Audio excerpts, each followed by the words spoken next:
One Houston media member says the Texans should offer the Washington Commanders the 12th overall pick in the NFL draft in exchange for defensive end Chase Young. And if they did, I think the Commanders would absolutely accept that offer. That and more coming up on today's episode of Locked On Commanders. Your daily podcast on the Washington Commanders, part of the Locked On Podcast Network. Your team every day.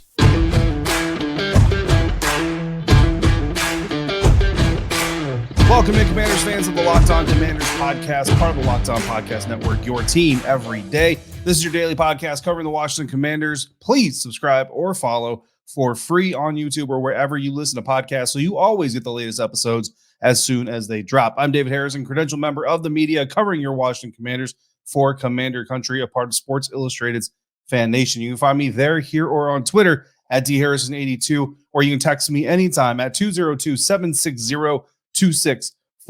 And I thank you for making Locked On Commanders your first listen or view today and every single day. There is a quarterback that the 33rd team says the Washington Commanders are the perfect place for him to start his career.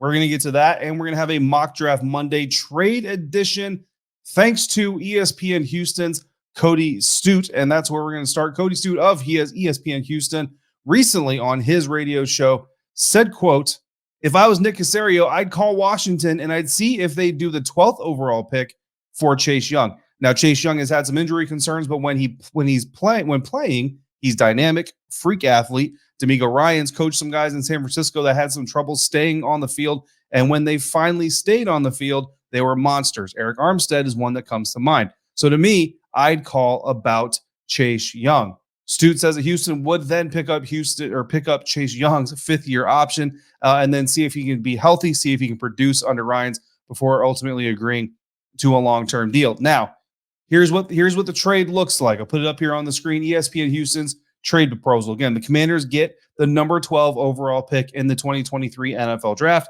and the Houston Texans get defensive end Chase Young. Very clean, very simple. You give us a player, we give you a pick, and for the Houston Texans, this is one of the picks they got in exchange for quarterback Deshaun Watson. This number 12 pick, originally belonged to the Cleveland Browns. Now, if the Houston Texans were actually to offer this trade, if I was the Washington Commanders, if I was Ron Rivera, Martin Mayhew, and all the members of the Brain Trust, I would absolutely take it. If you're a listener to this episode or this show, or a viewer of this show on a consistent basis, you're not surprised by this fact. Now, why would Houston do it? Well, for a multitude of reasons, and Stoot kind of went into these too, but we're going to go into them here on today's episode as well. Number one, first and foremost, I want to make this clear, it's about money. It's about salary cap management and organizational management. Again, the Washington Commanders have so much money tied up into the defensive line without re-signing Chase Young, without picking up his fifth-year option, and without re-signing Montez Sweat, that they are number one in the NFL as far as salary cap dedicated to the defensive line. And again, they only have two of those guys right now beyond this year, and they're still paying the most of any NFL team right now for their defensive line, period. Next year, they're like top four, top five without re-signing Montez Sweat and without picking up Chase Young's fifth-year option. One or the other. You re-sign Montez Sweat or you pick up Chase Young's fifth-year option, and the Washington Commanders are, again, number one in the NFL, and it's not even close. And then in that scenario, if you're only doing one or the other, you're losing one of your guys. You're either losing Montez or you're losing Chase, and you're still paying the most amount of money to your defensive line against salary cap than any other team in the NFL. In 2025, the Washington Commanders only have four members of the defensive line locked in right now: Jonathan Allen, Deron Payne, John Ridgeway, and Fedarian Mathis. Those are the only four defensive linemen that the Washington Commanders currently have under contract locked in into the 2025 NFL season. Still near the top or at the top of the NFL in defensive line salary cap dedication. This team has so much money tied up in the defensive line. It's not ridiculous. It's not gotten to that level yet, right? But when you look around the roster and all the other players that need to pay, the Cameron Curls of the world, Montez Sweat, again, coming up on a contract extension. You might need another veteran offensive lineman at some point in time. Maybe if the Sam Howell, Jacoby Brissett deal doesn't work out, maybe you have to go draft a quarterback that'll help you salary cap wise, or maybe you go the veteran route and you're going to need some cash to be able to sign a veteran. You want to stay flexible as an organization. So to me, again, I'll restate kind of what I've already stated. I don't see how you keep Montez Sweat and Chase Young. And if you're trying to keep one or the other, you keep the guy that, one, is available a lot more often, and two, is producing at a better clip in this point in his career over the other guy. Neither of them are super old. Only one of them has had a season-ending injury and surgery on two knees. So to me, look, I know Chase Young is in a lot of press and he's on a lot of posters and he's got the dreads and the Predator thing going on, and I get all that. And don't get me wrong, the talent is there as well if he can maximize it. But right now, Montez Sweat is more proof in the pudding. Chase Young is still chasing that potential. If, like Stoot says, the Houston Texans are willing to chase that potential, let them chase that potential. Get out from under that fifth-year option. Get your salary cap a little bit more manageable. Re-sign Montez Sweat. Come back with now the number 12 and the number 16 overall pick in the first round of this year's NFL draft. What could the Washington Commanders do with that number 12 pick? So many things. Running a mock draft simulation. We're going to get into the full mock draft of our Commanders picks here in segment 2. But just letting you know, going up to picks 1 through 11, the Washington Commanders at pick number 12 could take the first offensive tackle off the board, the first cornerback off the board, the first safety off the board, the first tight end off the board, or if they really wanted to, chase your edge to replace Chase Young, restart the clock, put a new edge rusher over there, put him on a new 4-year clock, 5-year clock if you end up picking up the first-year option. Or, so that's one option. You can select the first of a lot of players off the board or positions off the board, or you could trade up. You could package pick 16 and pick 12, and those two traditional draft trade value chart point totals alone accumulate enough points for you to move up as far as number 3. So you can move up all the way to number 3. By the way, number 3 in this mock draft, Tyree Wilson, Texas Tech edge rusher. You want to reset Tyree Wilson instead of Chase Young? You could do that if you package 12 and 16 to the Arizona Cardinals, at least according to the draft value chart. Again, we have to see if the Cardinals actually take it, but that is a possibility. Or you could trade out at number 12 and collect even more picks and bring in even more potential talent for your roster. So a lot of things the Washington Commanders could do with that number 12 pick. So I think if the offer is made, which again, this is just, one reporter's or media member's, idea, but this guy's a lot closer to the Houston Texans than we are. So if he thinks that the Houston Texans could feasibly make this offer, then I would be all for the Washington Commanders accepting that offer. So they're the options that the Washington Commanders have if they were to get the 12th overall pick in exchange for Chase Young. But what are we going to do with that 12th overall pick? I'm going to tell you that coming up next here on today's episode of Locked On Commanders Mock Draft Monday, getting going here on Locked On Commanders, part of the Locked On Podcast Network, your team every day. And this Mock Draft Monday episode of Locked On Commanders is brought to you by Ultimate Football GM. You've heard me talk about this mobile game app, and if you ever thought you could be a good GM, you've got to give this game a try. It's not as easy as you might think to create a dynasty, and when you play Ultimate Football GM, you control and manage every strategic aspect of your team, and you really find out just how hard it can be sometimes finding the right quarterback, the right coaching staff, and then you got to worry about the rest of the roster and your training staff as well. Personally, I like it because I get to live out my trade back approach to the draft, because if I don't have a franchise quarterback when I begin my franchise, and by the way, you start with the number 1 overall pick.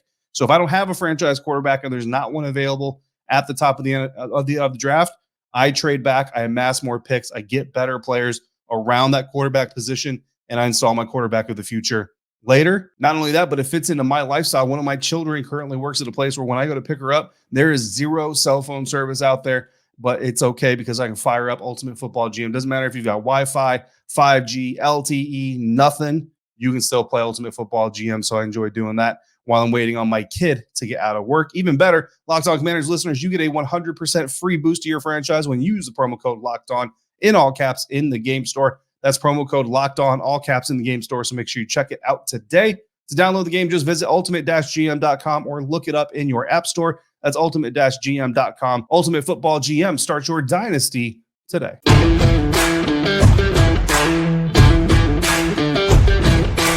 Thanks again for making Locked On Commanders your first view of the day.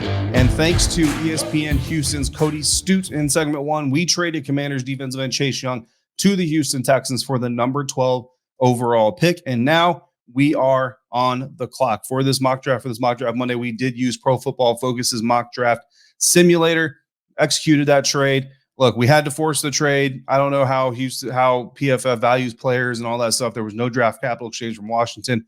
Regardless, this is Cody Stoot's observation idea, so we're going to run with it. Houston Texans get Chase Young, and we get number 12 up on the clock at the 12th overall pick. Again, and now we look at, this is a 4-round mock draft, right? So if we're looking post-trade, again, Commanders get number 12, Texans get defensive end Chase Young. So our 4-round mock draft looks like this: pick 12, pick 16, 47, 97, and 118. And again, we can take the first offensive tackle, corner, safety, tight end, or we can try to chase an edge to replace Chase Young. Obviously, we did not trade up, or else we'd be talking about the number 3 or higher, or 4, 5, 6, whatever, up until 12 pick. So we are seeing a 12. Did not trade up to potentially grab Texas Tech edge Tyree Wilson. We also did not trade back. We are sticking at number 12, and at number 12, we are taking Northwestern offensive lineman Peter Skoronski. Now, I call him offensive lineman because I want to give the Washington Commanders the flexibility, and I think they would take that flexibility. You now got Charles Leno Jr. coming in, the incumbent left tackle. You have Nick Gates coming in saying that he's looking to play center. Andrew Wiley, who's got right tackle, left guard, right guard experience, really can do anything you need. Sam Cosmi played right tackle, right guard during his time for the Washington Commanders. And now you got Peter Skoronski, who is listed by a lot of draft boards as a tackle, but a lot of people kind of speculate maybe he moves inside. However you want to shape it, either way, this gives your offensive line a top 5 that looks like Charles Leno Jr., Peter Skoronski, Nick Gates, Sam Cosmi, Andrew Wiley. To me, that is a very, very, very solid offensive line with the potential to get even better as they train and work out together. Use the rookie minicamp, use the OTAs to determine if you want Peter Skoronski at guard or if you want him at tackle. So that's where we go with that 12th pick. We don't trade it. We don't trade up. We don't trade out. We pick and we take the first offensive tackle off the board. But again, we're calling him an offensive lineman. We'll see where Washington could potentially put him during the OTAs and rookie minicamp period. Now, full disclosure, cornerback Devin Witherspoon from Illinois was very, very tempting, and I almost pulled the trigger on. I just feel like the trenches a little bit more important, especially when you're talking about bringing in either a young quarterback in Sam Howell or a traveled veteran like Jacoby Brissett, who's going to be his first year under Eric Bieniemy's system. Both these guys, either one of them is going to be their first year under Eric Bieniemy's system. Want to give this team the best offensive line we can possibly do. The Commanders have obviously shown a dedication to improving that unit. Let's continue that trend here at pick number 12. Full disclosure, don't expect Devin Witherspoon. Don't expect Christian Gonzalez to be there at number 16 when we come back around. But I am hoping that Joey Porter Jr. is there when we come back around. However, Joey Porter Jr. not available at number 16. The Green Bay Packers, who really traditionally are not listed as needing a cornerback, pull the trigger on Joey Porter Jr. at pick number 15. So now we're sitting at 16. Joey Porter Jr. is gone. There's still some talented guys left, but honestly, I look at the board and I want to find out if I got a trade partner out there, and I get a blast from the past. Last year's trade partner, the New Orleans Saints, come calling. They want to trade again. It worked last year. Traded back with New Orleans, got Jahan Dotson. He ended up being an impact player, playmaker for the team. Really a bright spot for the offense moving forward. So you know what? Let's see if we can work that mojo again. We make the trade with the New Orleans Saints, and thanks to that trade, we now have all of these picks. So pick number 12 from Houston, we already took Peter Skoronski out of Northwestern. We now have pick number 29 from the New Orleans Saints. They move up to 16. We move back to 29. Already had 47. Now we add 71 from New Orleans. Already had 97. Now we add 115 from New Orleans, and we already had 118. So in the first 120 picks, we now have 7 picks in the first 120 just by trading Chase Young and trading back from 16 to 29. That is quite the drop, but it's worth it if we get the right talent. We also added a 2024 4th-round pick from the New Orleans Saints in that deal. And at number 16, the New Orleans Saints go ahead and grab Georgia edge rusher Nolan Smith. That's fine. We weren't going to grab him anyway. We come back up on the clock at 29, and we grab ourselves cornerback Emmanuel Forbes out of Mississippi State. Emmanuel Forbes, a guy that's got some size, speed, athleticism. There's some questions about whether or not his frame is going to hold up to the NFL game or not, tackling, all those things. But there are a lot of conflicting reports. At the end of the day, if the Washington Commanders feel like they can get what they need out of Emmanuel Forbes from an athletic standpoint and a pass defense standpoint, look, if your cornerbacks can't tackle all that well, it's not perfect, right? But there's not a lot of cornerbacks out there that are necessarily perfect. What he does the best is what you need him to do the most. So Emmanuel Forbes at number 29, cornerback out of Mississippi State. Then we come back at number 47 in the second round, and we take edge rusher Adetomiwa Adebari out of Northwestern. Yes, our second Northwestern player. No, I am not a Northwestern Wildcats fan. I am a Big Ten guy, but I'm not a Northwestern fan. But Adetomiwa Adebari out of the list of edge rushers here, I want to go ahead and I want to try to start finding my Chase Young replacement. Now, full disclosure, I'm not sure that Adetomiwa Adebawore is going to come in year one and be that every snap replacement for Chase Young. He is a little bit of a tweener. There's a little bit of coaching that's going to need to be done there. They're going to figure out kind of how they want to shape his body to fit his skills. But Adetomiwa Adebawore certainly has the raw ability that the Washington Commanders need to eventually replace Chase Young. This year, they might have to go with a rotation, James Smith-Williams, Casey Toohill, see who works in there. But we saw last year, right? The edge position over there opposite Montez Sweat, even without Chase Young, can still do pretty well, hold their own. The defensive line did pretty well. So as Adetomiwa Adebawore gets up to speed, gets his coaching, gets his body in the NFL position that we need him to be in, we still have confidence that our unit is going to be able to be successful and uphold at the point of attack. And if Adetomiwa proves to be a fast learner and a quick study and gets on the field consistently even sooner, then that's even better. Moving on now to pick number 71. We're hitting the third round now. This is our second pick that we got from the New Orleans Saints in this trade. Back from number 16, we come back and we grab running back Zach Charbonnet out of UCLA. Love Brian Robinson Jr., love Antonio Gibson. AG is injured an awful lot. The team got, had to move on from JD McKissick, unfortunately. Jonathan Williams coming back. I think Zach Charbonnet adds a nice little combination of tough running, pass catching ability to this running back room. A solid third member of that group and a good weapon for Eric Bieniemy to be able to use and rely on his running backs. We know that the Kansas City Chiefs passed the ball a lot during Eric Bieniemy's time in Kansas City, but to me, that's more Andy Reid. I think with Eric Bieniemy, you're going to get more running out of this offense than maybe you saw with the Kansas City Chiefs. Zach Charbonnet gives the Washington Commanders another running back to help them be able to do so consistently and keep people fresh and have some insurance in case somebody comes up injured. Moving on to pick number 97, our second organic pick, second pick that we owned as the Washington Commanders coming into this mock draft. Number 97, we go safety here. Christopher Smith, the second out of Georgia, is the safety, gives us some depth, a nice nickel type guy, backup free safety type of guy. We can see where we can move him in and we can develop him as the years go on. Again, Cameron Curl's contract is kind of up in the air. Percy Butler is still developing. Christopher Smith comes in here. Derek Forrest continues to hopefully take steps forward. Worst case scenario, if we have to go into 2024 without Cam Curl, then we've got Derek Forrest with another year under his belt. Percy Butler, again, hopefully taking another step this year. And Christopher Smith, who can play that free safety role by then and can also play in the nickel if we need to, depending on what happens with Emmanuel Forbes, Kendall Fuller, Benjamin St. Juste, and that whole thing. And then we've helped out the secondary here a very good amount in the first 2 days of the NFL draft here. Moving on to the day 3, starting off with pick number 115, our last pick of this year's NFL draft that we got from the New Orleans Saints. We're going to go out and we're going to grab Michigan State wide receiver Jayden Reed. Now, the wide receiver group is pretty solid, right?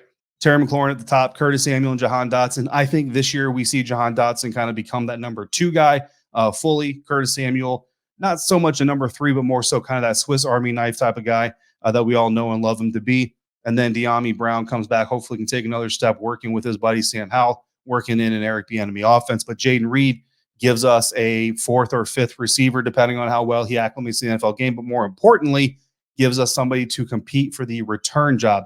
And I'm talking kickoffs and punts. I want to see Jayden Reed fielding both, giving us the best option possibly to secure that position. Special teams, absolutely important here for the Washington Commanders in this year's NFL draft. Jayden Reed does a little bit of both. Can be a receiver for you, but also can help impact the return game in year 1, giving you a 4th round pick that can make an impact as a rookie. Finally, pick number 118. Again, an organic pick here. Linebacker Ivan Pace Jr. out of Cincinnati. We're looking for special teams contributions in year 1, but this is a guy who could potentially develop, give him a year or 2 or even 3, could eventually potentially develop into a contributing backup linebacker. Maybe if you're lucky and everything kind of marries up well, a starting Mike linebacker of the future. So 4 rounds, 7 picks. That's where we end up with. I feel like it's a solid class, but look, I'm a little bit biased. I'm the one who picked it. I think if you could make an argument anywhere, you go edge at number 29. Guys like Will McDonald, the 4th out of Iowa State, not Ohio State. Felix Anudike-Uzomah out of Kansas State was available. I still think he's more of a stand-up outside linebacker than anything else. Notre Dame's Isaiah Foskey. I mean, you could certainly make a case of trying to take him there. And then you come back at 47, where we got Adetomiwa Adebawore at Northwestern. Instead, you go corner there. A guy like Georgia's Keely Ringo could be available. Kansas State's Julius Brents, certainly a guy that you could look at, or even Alabama's Eli Ricks. So you could potentially flip those two, go edge go edge first and then go corner second. I went corner first and then went edge second. I still like the two guys that I got. Maybe you would prefer to have, Julius Brents and Will McDonald IV or Isaiah Foskey out of Notre Dame, whatever your flavor is. Either way, I think you're getting two good prospects. It's just really a matter of, do you prefer that corner first for this year's team, or do you think you need to immediately replace Chase Young? I think that's really going to dictate where you go and when you go there. Really a case where you want as far as use and development of a player. But look, at the end of the day, the Washington Commanders do a lot worse than these 7 prospects in exchange for Chase Young and moving back from number 16. You don't even lose any draft capital. You just lose the spot of the draft capital and add a whole lot of more talent to your already talented roster. Or maybe the Washington Commanders go a completely different direction, stun us all than any that we presented at number 12. That scenario is coming up next on today's episode of Locked On Commanders.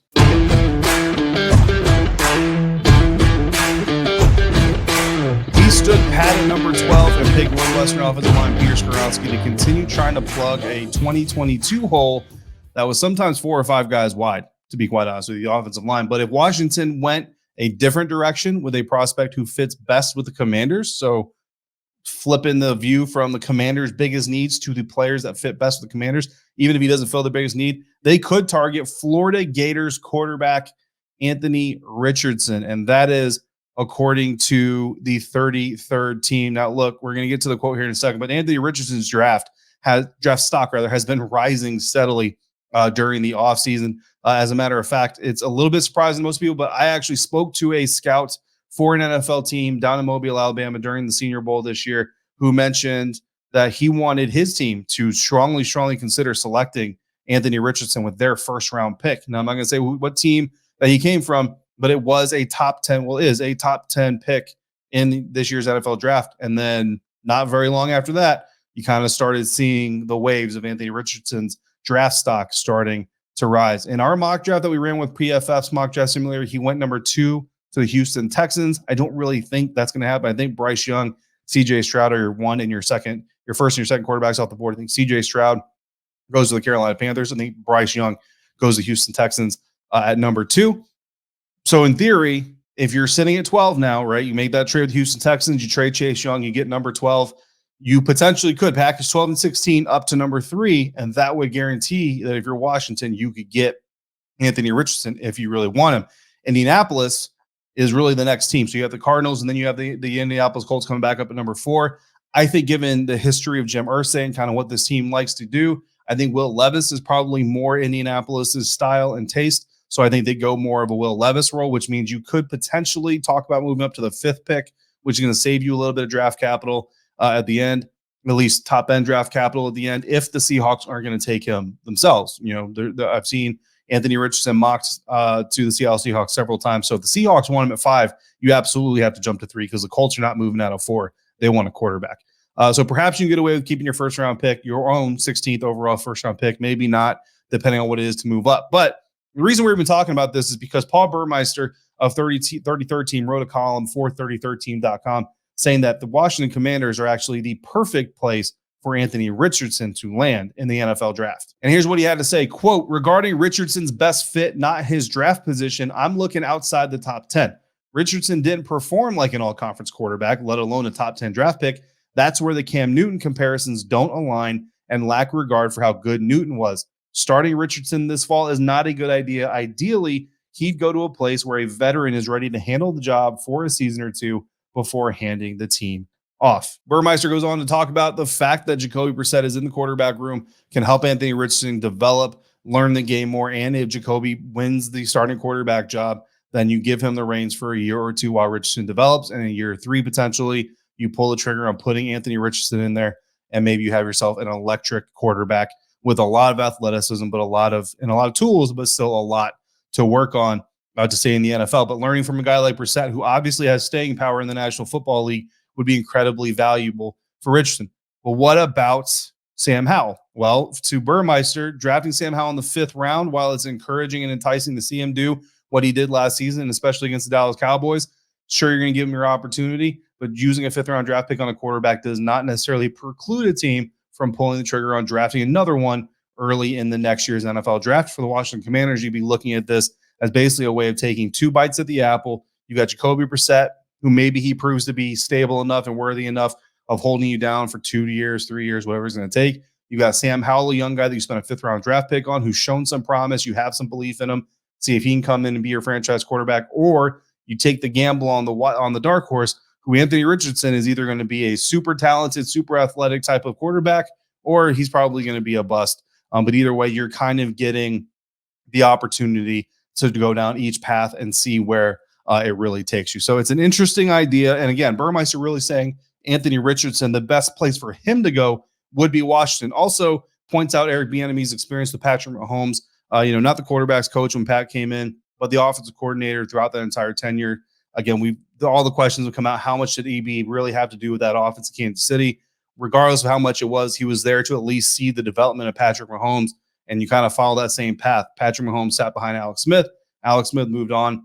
Patrick stepped in and really hit the ground running, and they were able to maximize all those tools. So for Anthony Richardson, you go to a coach who's already used a quarterback like that, and make no mistake about it, there were some questions about Patrick Mahomes and whether or not he would be able to be an effective NFL quarterback for a long time coming out of the NFL draft. The Chiefs got him. They molded him. They mentored him. They didn't rush him onto the field. And look, they've got 2 Super Bowl wins, 3 Super Bowl trips because of it. So it makes a lot of sense from a Richardson standpoint. Not sure it makes a whole lot of sense from a Commander standpoint. But look, this is a quarterback position. Whenever you're talking quarterback position, things can get crazy. We will continue to monitor the rumors, the speculation, the ideas, the good ones, the bad ones, as we continue hurling ourselves towards NFL draft weekend coming up this month. We're here. It's NFL draft. And then, guys, we've got the rookie minicamp right around the corner after that. A couple weeks later, we got OTAs. And then we take our summer vacation for about a month, and then it's training camp time. I mean, it's going to be here quicker, I think, than everybody knows it. And I appreciate you guys being here all off season with me as we go through the rumors, the speculation, the ideas, good and bad again. And I want to thank you for making Locked On Commanders your first listener, your first view of the day. For your second, check out Locked On NFL Scouting with the Draft Dudes. From free agency to the draft, salary cap management, and more. Join NFL experts Kyle Krabs and Joe Marino as they take you through what it's like to build a successful NFL franchise every Monday through Friday. Find Locked On NFL Scouting with the Draft Dudes wherever you get your podcasts and on YouTube. I'll be back tomorrow to talk about the coaching idea surrounding a possible replacement if the new ownership decides to move on from Ron Rivera and his staff after this season. It's a very interesting idea. Also, don't forget another mailbag episode is coming Wednesday, so get your mock drafts and questions in to be featured on that show. There's also still time to answer the draft question that I gave you on the last episode of last week. Just look for the one if you missed it with the name change news in the title, if you haven't caught that yet. So if you want to share your thoughts on that question that I asked you, just comment down below in that video or on this one, or in email, Twitter, however you want to hit me up. Plenty of things going on. So we got mailbag submissions and answers to my question. Send all of it in via email to lockedoncommanders@gmail.com, on Twitter @dharrison82, in the YouTube comments, or of course you can text me at 202-760-2644. Signing off for today, I'm David Harrison, staff writer for Commander Country of Sports Illustrated's Fan Nation, credentialed member of the media covering your Washington Commanders. More importantly, hanging out with you today. Till we speak again, if you're out and about, please be safe, be kind to one another, and I'll see you back here next time for another episode of Locked On Commanders, part of the Locked On Podcast Network, your team every day.